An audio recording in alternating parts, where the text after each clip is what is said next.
আলহামদুলিল্লাহ। ভূমি জরিপ কোর্সের আজকে আমাদের 12তম ক্লাস। আজকে আমাদের ক্লাসের আলোচ্য বিষয় হলো মাটি ও কাঠের হিসাব।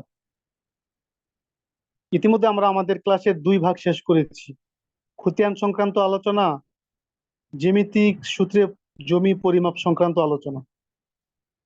বাকি এখন আমাদের আনুষঙ্গিক কিছু বিষয় আমাদের শিখতে হবে, এবং সর্বশেষ ক্লাসে আমরা শিখবো স্কেল দিয়ে জমি মাপে কিভাবে সেটা। তো আজকে আমাদের বিষয় যে দুইটা বিষয় আমরা এক এক করে শিখবো। আমরা শুরুতে শিখেছি যে মাপজোপ। তো মাপ হলো তিন প্রকার, একটা বিষয় আমরা এখন জেনে নেই। মাপ হলো তিন প্রকার। একটা হলো রৈখিক মাপ, আর একটা হলো বর্গ মাপ, আর একটা হলো ঘন মাপ। রৈখিক মাপ মানে কি? দূরত্ব, মানে এখান কথার কথা। আমি আসি মুন্সিগঞ্জ, এখান থেকে ঢাকার দূরত্ব কত কিলোমিটার, ঢাকা থেকে চিটাগাং এর দূরত্ব কত কিলোমিটার, বা ঢাকা থেকে সিলেটের দূরত্ব কত কিলোমিটার। এই যে দূরত্ব যেটা, এটাকে বলে রৈখিক মাপ। আর একটা হলো বর্গ মাপ, যেটা আমরা জ্যামিতিক সূত্রে শিখেছি: দৈর্ঘ্য গুণ প্রস্থ সমান বর্গ ফুট বা বর্গ হাত, বর্গ মিটার। আর একটা হলো ঘনমাপ, যেটা আমরা এখনো শিখি নাই। তো দুইটা তো আমরা আলোচনা করছিলাম। এখন যেটা আমরা শিখবো সেটা হলো ঘনমাপ। আর এই ঘনমাপটা সাধারণত মাটি, বালু, কাঠ, গ্যাস ইত্যাদির পরিমাণ নির্ধারণের ক্ষেত্রে ব্যবহার করা হয়। তিন দিকের মাপ: দৈর্ঘ্য, প্রস্থ, উচ্চতা বা গভীরতা। যে ফলাফল হয় সেটাকে কি বলে? ঘনমান বা কিউবিক ফিট বা কিউবেক বলে।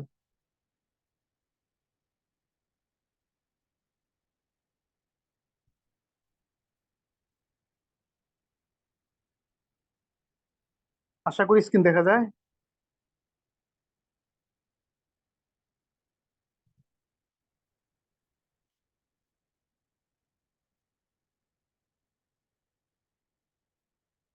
তো আমি বলতেছিলাম মাপ তিন প্রকার। এক নম্বর হইলো রৈখিক মাপ, পরিমাপ।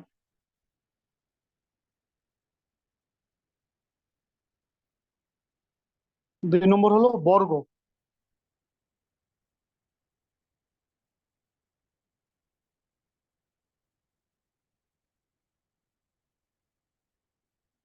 তিন নম্বর হলো ঘন পরিমাপ। তো প্রথম দুইটা তো আমরা শিখেছি।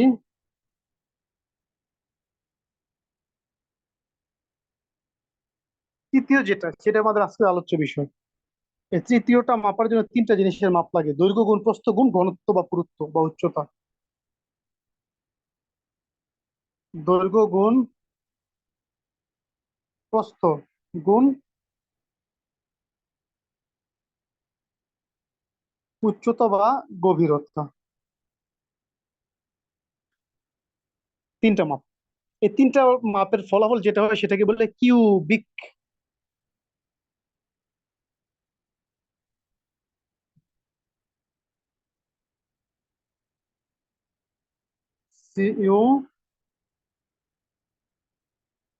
CUBIC, কিউবিক বলে, হ্যাঁ।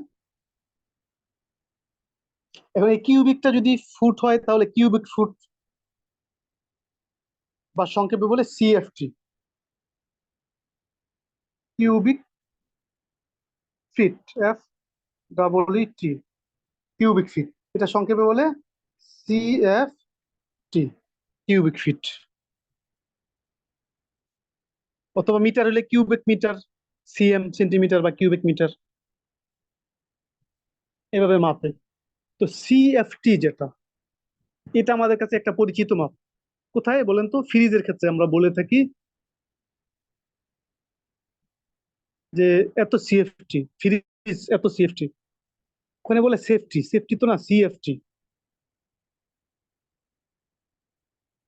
তো এখানে দৈর্ঘ্য, প্রস্থ আর উচ্চতা বা গভীরতা মিলে তিন ধরনের মাপ থাকে, এটাকে বলে CFT, ফিট হিসেবে হলে। আসলে এই কোর্স করার আগে তো আমি বুঝতাম না CFT, ফ্রিজের ক্ষেত্রে বলতো সেফটি, এত সেফটি। আসলে সঠিক উচ্চারণটা করতো না। এখন এটা কোর্স করার পরে আমি জানি বা শিখেছি সিএফটি, অর্থাৎ এটা সঠিক উচ্চারণ হলো সিএফটি। ফ্রিজের ক্ষেত্রে এত সিএফটি। এখন আমাদের তিন ধরনের মাপ হিসেবে আমাদের কি হয়, সিএফটি নির্ধারণ হয়।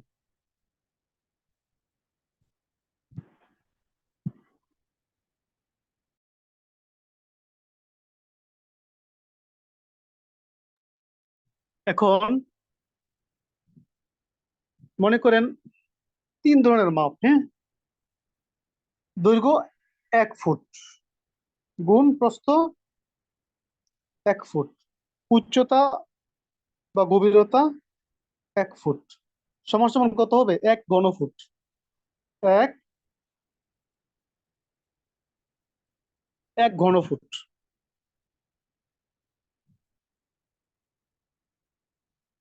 আবার যদি সেটা মিটারে হয়, 1 মিটার 1 মিটার 1 মিটার, তাহলে 1 ঘনমিটার। 1 মিটার গুণ 1 মিটার সমান 1 ঘনমিটার।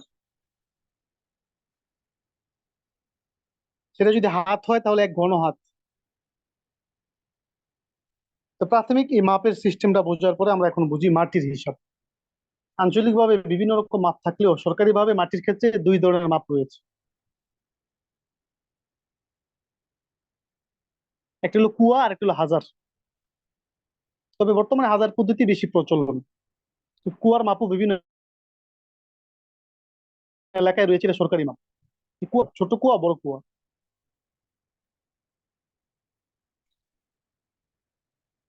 4 হাত দৈর্ঘ্য, 4 হাত প্রস্থ, 1 হাত গভীরতা।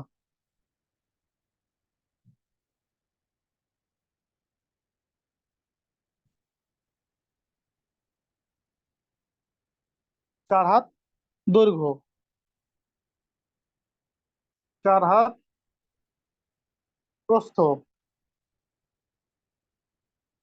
1 হাত গভীরতা। গভীর, এরকম পরিমাপের একটা সমান যেটা হবে সেটা হবে এক ছোট কুয়া, বা এরকম পরিমাণ একটা গর্ত। পরিমাণ যে মাটি হবে, মাটিকে কি বলবে, হিসাবের পরিভাষায় এক ছোট কুয়া সমান এক ছোট কুয়া।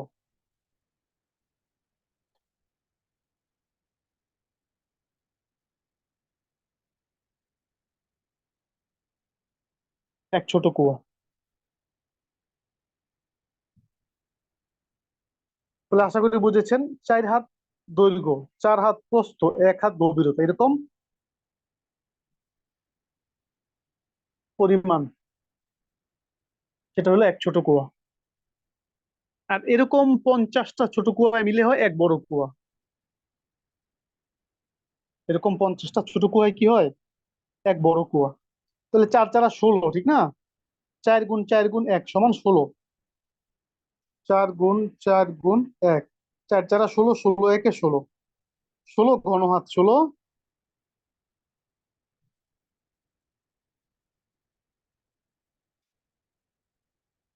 ঘন হাতে এক ছোট কুয়া।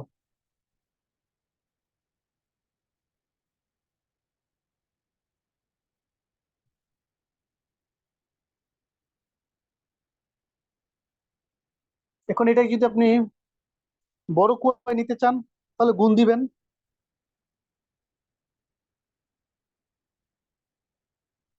বা এটাকে আপনি ফুটে বানাইতে পারেন।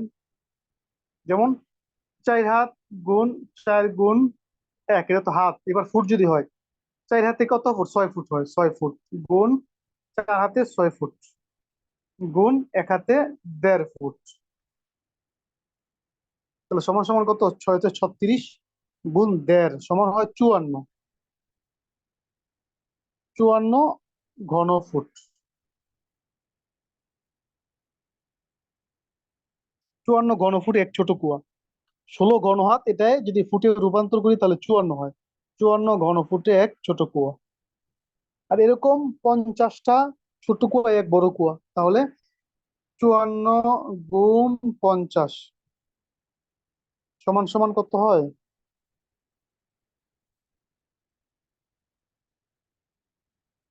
2700।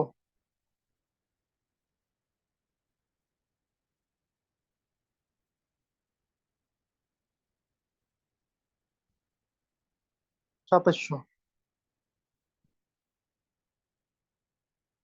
2700 ঘন ফুটে এক বড় কুয়া। আর 54 ঘন ফুটে এক ছোট কুয়া। এভাবে মাটির মাপ মাপা হয়। এবার আসেন,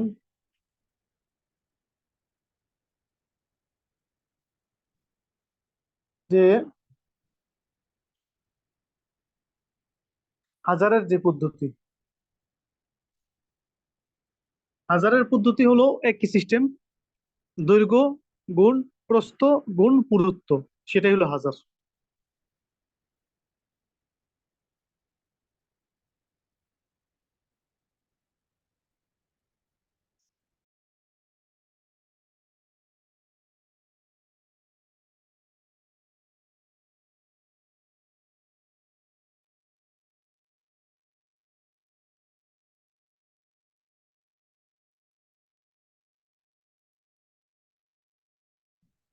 যেমন মনে করেন একটা পুকুর,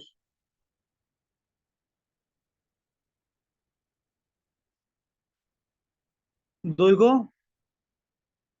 80 ফুট, প্রস্থ 80 ফুট, দৈর্ঘ্য 80 ফুট, প্রস্থ 50 ফুট, 50 ফুট। এই পুকুরের গভীরতা আছে 5 ফুট। তাহলে এখানে কত ফুট বালি লাগবে বা মাটি লাগবে ভরার জন্য, ভরাট করার জন্য? তাহলে আমরা কি করব? দৈর্ঘ্য গুণ প্রস্থ গুণ গভীরতা, 80 গুণ 50 গুণ 5।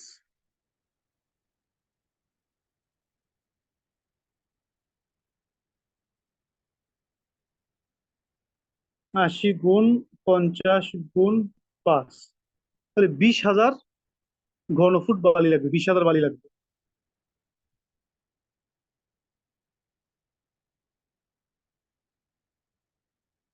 20,000 ঘনফুট বালি লাগবে।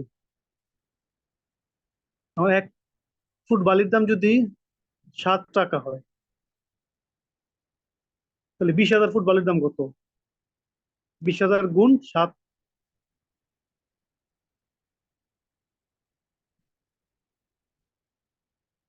তাহলে 1,40,000 টাকা লাগবে।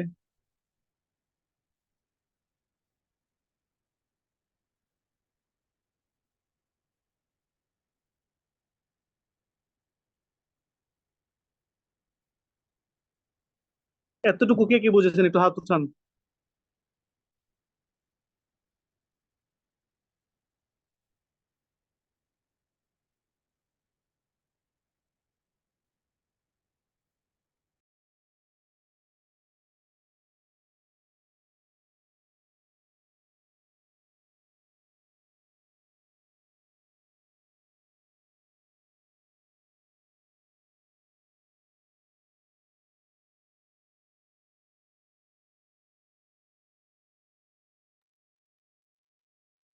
জি, মার্শাল্লাহ, অনেকেই বুঝেছেন।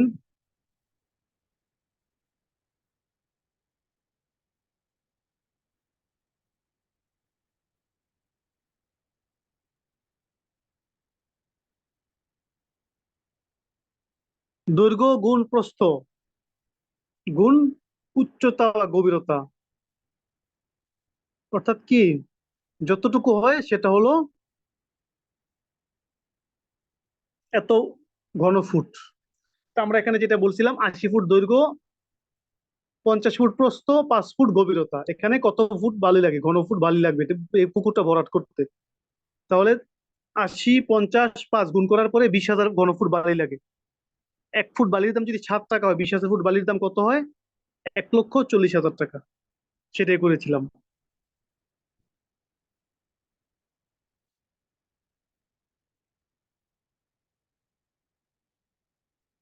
এবার আরেকটা বিষয় দেখেন, অনেক সময়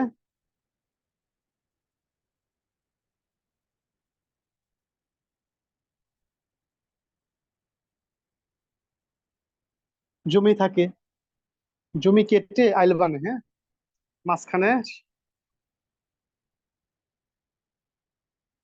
মাঝখানে মাটি কাইটটা কি করে, চতুর্পাশে বাঁধ দেয়, আইল বাঁধে। এখন সেটা এই জায়গাটা আরো বেশি গভীর হয়ে যায়। মনে করেন এখানে সে 80 ফুটই ধরলাম, 50 ফুট, 50 ফুট। এখন মাপার ক্ষেত্রে এখানে দুইটা সিস্টেমে মাপা যায়, এটা বোঝানোর উদ্দেশ্য এখানে, অন্য কিছু না, হিসাবে কি দুইটা সিস্টেমে মাপা যায়।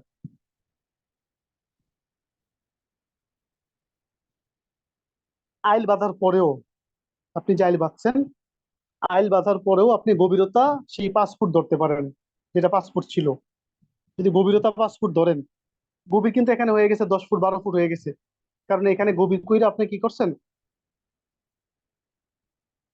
উঁচা করছেন, আইল বাঁধছেন, আইল বাঁধছেন 5 ফুট উপরে, আর এদিক দা গভীর করছেন আরো 5 ফুট, 10 ফুট হয়ে গেল।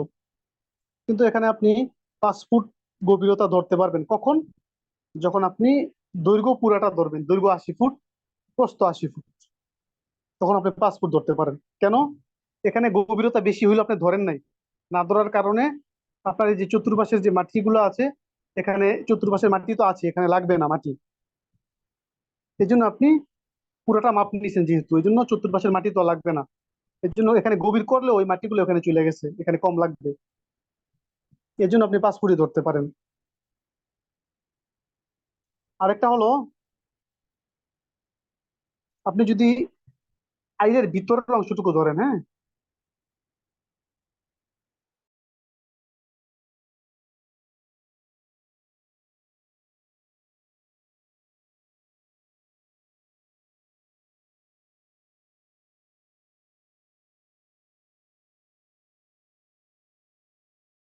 5 ফুট হয়ে থাকে, যদি এখানে আইল বাইতে থাকেন 10 ফুট, তাহলে এখানে যেহেতু 50 ছিল, তো হয়ে যাবে 40। এখানে যদি 10 ফুট হয়ে যায়, তাহলে 40। এখানে যদি 10 ফুট হয়ে যায়, তাহলে 80 জায়গায় 70 হবে। এটা পড়ার কারণে, কমে কমে যাওয়ার কারণে দুই পাশে 10 ফুট করে হলে হয়ে যাবে 60। এরকম ভাবে 50-এর জায়গায় হয়ে যাবে 30, দুই পাশে যদি 10 ফুট করে হয়।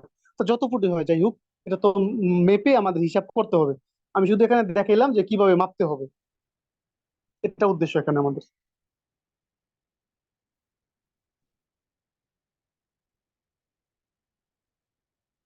আবার দেখেন,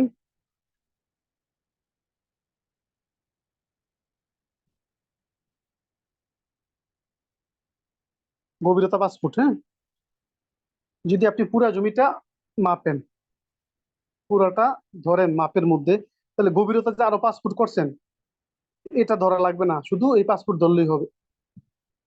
কারণ কি, গভীর করার পরে মাটি তো আপনি সাইডে ফালাইছিলেন, কিন্তু আপনি এই মাটি তো আর এখন নতুন করে তো মাটি আনলে, বালি আনলে সাইডে ফালাইবেন না। তার মানে কি, এটা মাপে ধরছেন মানে কি, এই গভীরের যেটা করছেন এটা ধরে ফেলাইছেন, এই জন্য আর ধরা লাগবে না। শুধু 5 ফুট ধরবেন, 80 গুণ 50 গুণ 5। আর যদি এগুলা বাদ দিয়ে আপনি মাপ ধরেন, এখান থেকে এখানে, এখান থেকে এখানে এতটুকু ধরেন, যতটুকু মাপে আসে ততটুকু ধরেন, তাহলে গভীর যেটা আছে 5 ফুট করছেন সেটা সহ ধরবেন। আর এখানে দৈর্ঘ্য কমে যাবে, আইল বা আলের পরিমাণ যতটুকু থাকে ততটুকু বাদ যাবে, প্রস্থের পরিমাণ কমে যাবে, আর গভীরতা বেড়ে যাবে। এভাবে আমাদের হিসাব করতে হবে।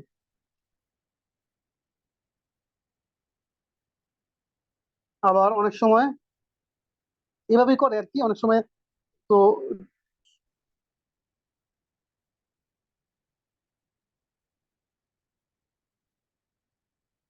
অর্থাৎ উপরে মাথা অনেক ফাঁকা থাকে, নিচের দিক দিয়ে চাপা থাকে, হ্যাঁ, তখন আপনি কি করবেন, তখন সবচেয়ে মানে একুরেট মাপার জন্য আপনি মাঝামাঝি মাপ নেবেন।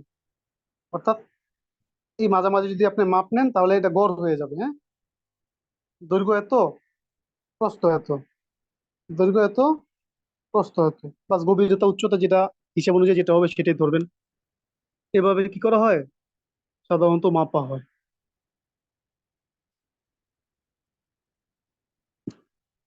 এরপরে কম বেশি থাকলে গুলো আমরা ওই যে হিসাব করলাম, আমরা আয়তক্ষেত্র প্র্যাকটিক্যাল ক্লাসে সেভাবে করে নিব।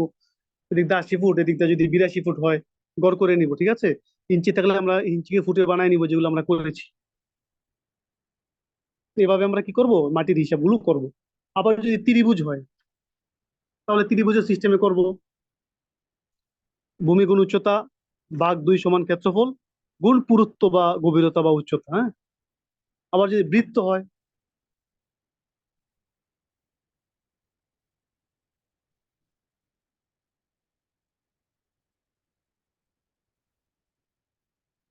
মাটি ভরাট করা থাকে না, তখন আপনি কি করবেন? ওই বৃত্ত যেটা, হ্যাঁ, বৃত্তের যে সংজ্ঞা সেটা নিবেন। আর নেওয়ার ক্ষেত্রে আপনি মাঝ মাঝ বরাবর মাপ দিবেন। মাঝ বরাবর বৃত্তের পরিমাপটা, পরিধি যেটা, এই যে এখানে তো অনেক বড়, এখানে উপরে ছোট, উপরে উঠতে হতে চিকন হয়ে গেছে। এই যে বৃত্তের পরিধি যখন আপনি মাপটা নিবেন মাঝ বরাবর নিবেন, তাহলেই হয়ে যাবে। বৃত্তের ক্ষেত্রফল বের করার পরে উচ্চতা গুণ উচ্চতা, বৃত্তের ক্ষেত্রফল বের করার পরে গুণ উচ্চতা, তাহলেই বৃত্ত অনুযায়ী যে সমস্ত বালু স্তূপ করা আছে সেগুলোর মাপ আপনি বের করতে পারবেন। এরপরে আসেন কাঠের হিসাব। কাঠ সাধারণত দুই প্রকার, একটা হলো সাইজ করা কাঠ, আর একটা হলো গোলাকার কাঠ। তো কাঠের হিসাবের ক্ষেত্রে সাধারণত ইঞ্চি সুতাগুলো ব্যবহার করা হয়। এখানেও মাপের সিস্টেম একই, দৈর্ঘ্য গুণ প্রস্থ গুণ পুরুত্ব। কাঠের ক্ষেত্রে কি পুরুত্ব, মোটা, যেটাকে পুরুত্ব বলে।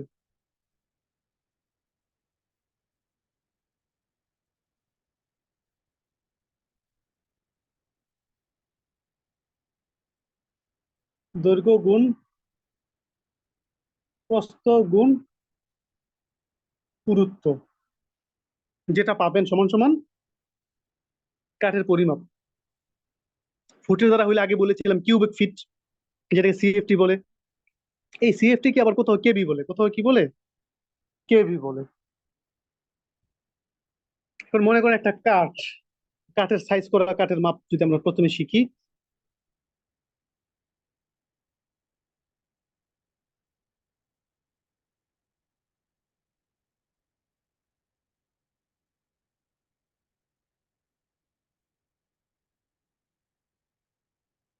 দৈর্ঘ্য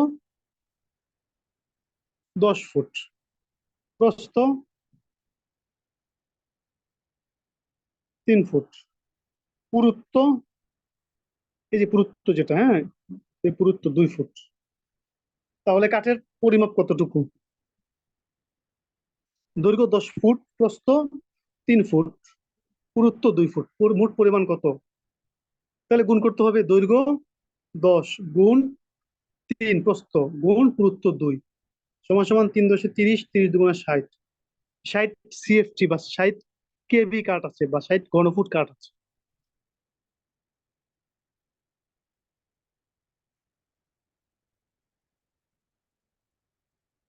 এখন এখানে যদি ইঞ্চি থাকে, তাহলে ইঞ্চিকে ফুটে রূপান্তর করতে হবে। ইঞ্চি কি করতে হবে? ফুটে রূপান্তর করে হিসাব করতে হবে। মানে একটা কাঠের দৈর্ঘ্য যদি মনে করেন 10 ফুট 3 ইঞ্চি, প্রস্থ 3 ফুট 6 ইঞ্চি, পুরুত্ব 2 ফুট 9 ইঞ্চি, এখানে মোট কত কেবি কাঠ আছে আপনারা করেন তো দেখি।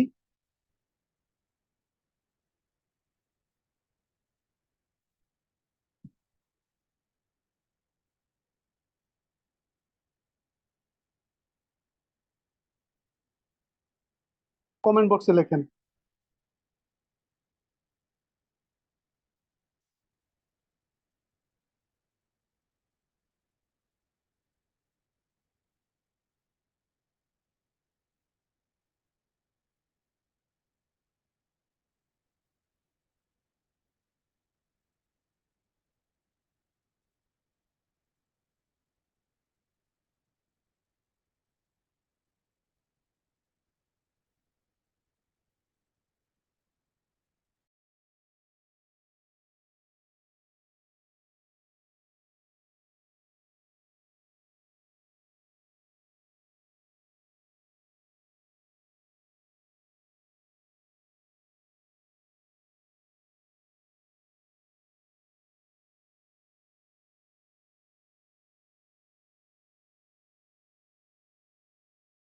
জি, হয়েছে 98.65, অর্থাৎ দৈর্ঘ্য কত?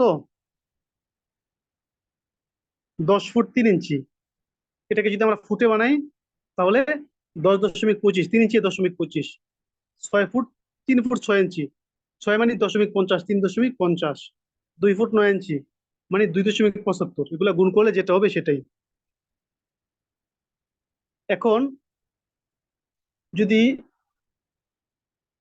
সুতা থাকে, কি থাকে, সুতা থাকে, ইঞ্চি থাকে, তাহলে সেটা কিভাবে করবেন? নিয়ম একই, আপনি যেভাবে করতে চান।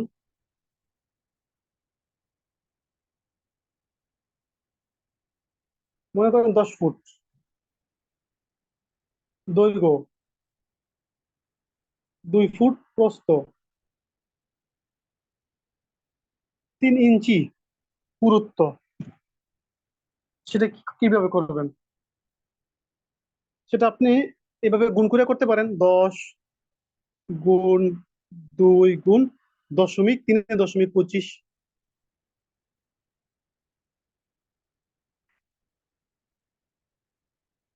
10 গুণ 2 গুণ 0.25 সমান 5 CFT বা 5 KB।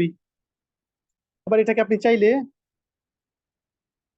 সরাসরি গুণ করতে পারেন। 10 গুণ 2 গুণ 3। এরপরে যেহেতু একটা ইঞ্চি ছিল না, 12 ইঞ্চিতে 1 ফুট, 12, একটা 12 দিয়ে ভাগ দিবেন, তাহলেই হয়ে যাবে। 10 দুগুণা 20, 3 20-এ 60, না, এখানে 60 হয়। 60কে যদি আপনি 5 দা ভাগ করে 12 দা ভাগ করেন তাহলে 5 5 12 60, ফলাফল তো 5ই হবে। আবার যদি দুই দিকে সূত্র হয় তাহলে 12 গুণ 12 সমান 144 দিয়ে গুণ করবেন। 3 দিকে সূত্র হইলে 12 গুণ 12 গুণ 12, এইভাবেও করতে পারেন বা সরাসরি বানায়ও করতে পারেন, মানে ইঞ্চি ইঞ্চি হইলে।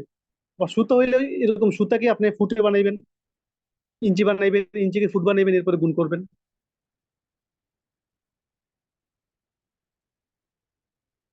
যেমন একটা কাঠ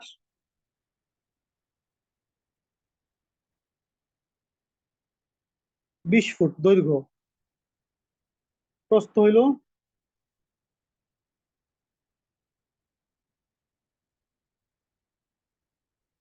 6 ইঞ্চি, পুরুত্ব হইল 4 সুতা। এটাকে আপনি কি করবেন? আগে এই সুতাটাকে আপনি আগে ইঞ্চি বানাইবেন, এরপরে ফুট বানাইবেন, এরপরে এটাকে ফুট বানাইবেন গুণ, এরপরে এটাকে ফুট বানাইবেন গুণ। যেমন 4 সুতা, 4/8, যেহেতু 8 সুতা 1 ইঞ্চি, তাহলে কত হইলো? হাফ ইঞ্চি হইলো। এই হাফ ইঞ্চিকে আপনি ফুট বানান, ভাগ 12, তাহলে কত হইলো? 0.04 ফুট হইলো, ঠিক না? এটার সাথে গুণ করবেন কোনটা? এটার সাথে গুণ করবেন হলো যে 6 ইঞ্চি ছিল এটা, হ্যাঁ, 6 ইঞ্চি। 6 ইঞ্চিতে কত ফুট হয়? 6 ইঞ্চি 0.50 হয়, তাহলে গুণ 0.50 গুণ 20, যেহেতু এটা সরাসরি ফুট আছে, ফুট ধরবেন, 20 হয়ে গেল। আবার করছি, 4/8, 5 ইঞ্চি ভাগ 12, এটা হলো ফুট। এরপরে হলো 6 ইঞ্চি, যেটা 6 ইঞ্চিতে আধা ফুট, গুণ আধা, এই আধা ফুট, এরপরে গুণ এই যে 20 আছে, হ্যাঁ, 20 ফুট, কত হইলো? 0.41 কেবি, মানে 1 কেবির অর্ধেকেরও কম। 1 কেবির অর্ধেকেরও কম, কারণ কি? যদিও লম্বায় 20 ফুট হোক না কেন, কিন্তু প্রস্থ তো মাত্র 6 ইঞ্চি, আর পুরুত্ব মাত্র 4 সুতা, ঠিক না? এই জন্য কমে গেছে অনেক। এভাবে আমরা কি করব? হিসাব করব সাইজ করা কাঠের। এবার আসেন গোলাকার গাছ। গোলাকার গাছ আছে না, ওই গাছের হিসাব কিভাবে করতে হয়? সেখানে দুইটা মাপ লাগবে, একটা হলো উচ্চতা, আর একটা হলো পরিধি বা ব্যাস।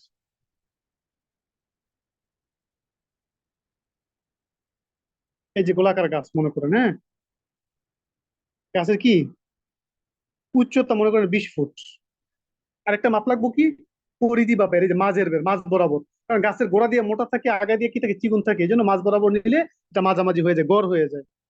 এই জন্য এটা নিতে হয়। তো মনে করেন এটা কি হইলো, 10 ফুট হইলো মাঝের বের। এখন এটা সূত্র কি, মাঝের বের স্কোয়ার গুণ উচ্চতা ভাগ 16।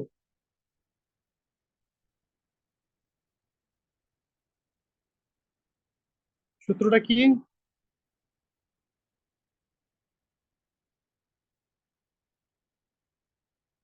মাঝের বের, মাঝের যে মাপটা, হ্যাঁ, এটা গুণ স্কোয়ার গুণ উচ্চতা ভাগ 16, তাহলে ফলাফল বের হয়ে যাবে। মাঝের বের স্কোয়ার গুণ উচ্চতা ভাগ 16, তাহলে কি হবে, যে গোলাকার গাছ বা কাঠের হিসাব কি হয়ে যাবে, বের হয়ে যাবে। আমরা যেটা করলাম, হ্যাঁ, বা আমরা যেটা হিসাব করলাম, সেটা ছিল কত, মাঝের বের ছিল 10 ফুট, উচ্চতা ছিল 20 ফুট। এবার হিসাব করি, মাঝের বের স্কোয়ার মানে কি, এই মাঝের বের স্কোয়ার মানে কি, 10 গুণ 10, 10 গুণ 10 সমান সমান 100, গুণ 20 সমান সমান যেটা হবে ভাগ 16। তাহলে মাঝের বের স্কোয়ার মানে 10 গুণ 10 গুণ উচ্চতা, উচ্চতা কত, 20 ফুট, ভাগ কত, 16, কত হইলো, 125 CFT কাঠ আছে এখানে। এবার যদি আপনাদেরকে একটা দেই,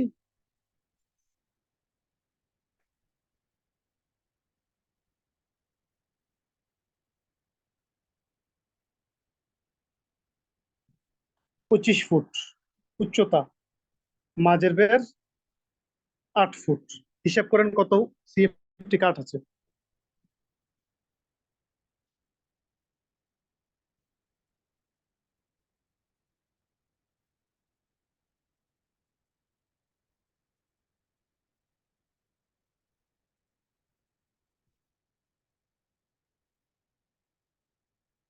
হিসাব করে দ্রুত লেখেন।